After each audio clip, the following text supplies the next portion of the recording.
guys, just wanted to introduce the new to me 22 K-Con medium thin high.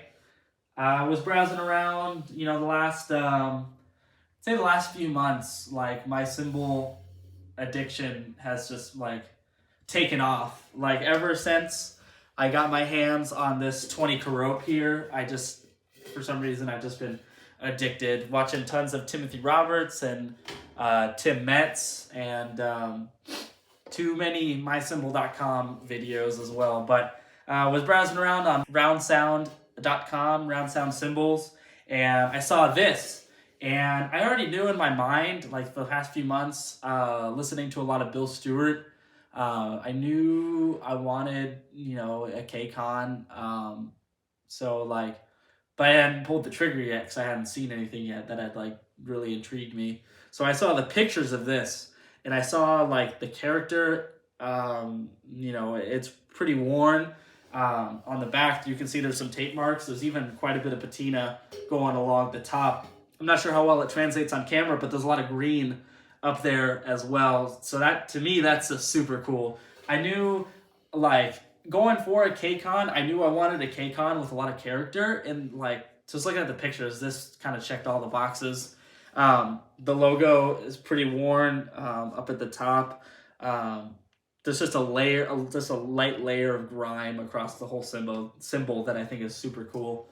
I definitely didn't want one that was like new and shiny. Like, give me something with character, you know what I'm saying? So this is a little bit of a taller profile than the rest of my cymbals, which is pretty cool. I didn't expect to get this kind of profile when I listened to the videos or when I saw it in person, but it's pretty cool. Yeah, you can see some of this. I wish I could show you a little bit closer, but some of the dirt, grime, and patina is kind of rubbing off on my hands here, which to me, I think that's pretty cool. I really don't care.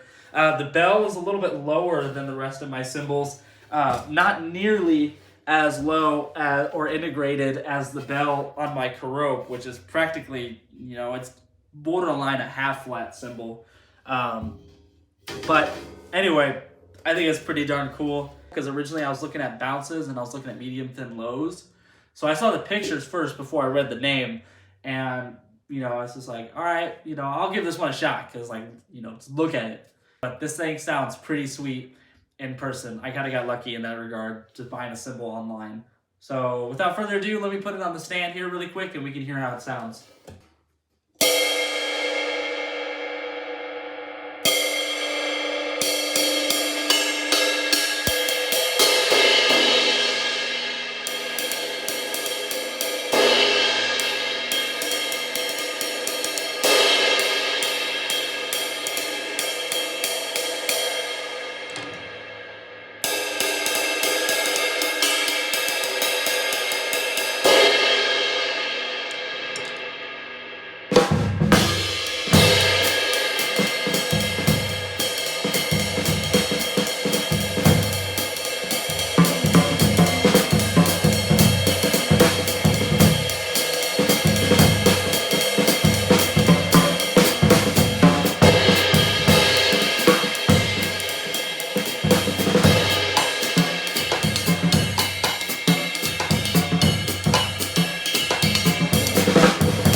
since watching a lot of Timothy Roberts, I'm curious now if there's any soft spots on the cymbal. So yeah, let's just really quick see. Feels a little soft around the edges, but that's to be expected. I feel a little something around here, nothing around here, but ooh, I feel a little something right there. Yeah, right there. There we go. Right about here. Pretty big, soft spot. I'm able to push that in a decent amount. So, yeah, it kind of extends around this area here. But right there, that's where I'm able to push it in the most. But, so a soft spot there, but the rest isn't, there's nothing around the rest of it. Just kind of wrapping up the video here with some closing thoughts. Overall, I'm definitely super happy to have it in my possession. I think it sounds super cool in person. I kind of got lucky, in terms of buying a cymbal online. I got pretty lucky because it does sound a little bit different in person than the YouTube video that I listened to about it, but it definitely still sounds pretty cool. I have some trio and quartet stuff I'm going to be trying to work on here pretty soon, so I'm definitely excited to use it for those applications. Definitely not a big band cymbal because it just doesn't have the definition to be able to cut through the ensemble, but this will be a great combo cymbal. The patina and age and just character, kind of the dirt and grime, kind of lend it to having a little bit of a drier sound as compared to some other K-Cons that I've heard. My main experience, I'm able to reflect on is my high school had a 22 bounce, and that thing was pretty bright for a K-Con. It had a bit more wash, and I think that's a cool sound, but it's getting to compare it to this one. I like this one a little bit better. It's a little bit drier, a little bit more articulate. So that's, pretty cool. This one definitely has some cool stuff going for it. This one has a bit more, I wouldn't say complexity, but it kind of reminds me a little bit more of trying to go for like kind of a Bill Stewart sound. By no means, hey, before you write in the comments, by no means, I understand it's no Dry Complex or Dry Complex 2, but if you think about, or if you listen to maybe some of the other cymbals that he has on his right, not his main ride, but to the right of his main ride, it kind of reminds me of that sort of sound. In addition to the 14 by 6.5 chrome over brass snare I've been using, I've been borrowing this third floor tom. It's just like trying to go for a Bill Stewart sound has just been a lot of fun, and he's just been probably the most inspiring player to me at the moment in terms of a lot of things. So it's cool to kind of chase that sound a little bit. If you combine that with my Dream Bliss ride weighing about 2,700 grams, I think in an interview he did with Quincy Davis, he said his was about 2,400 to 2,700 grams for his main ride position.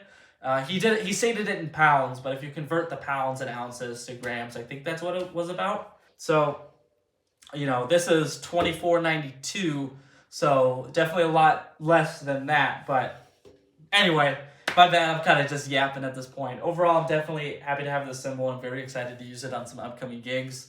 So I also do play a lot of country.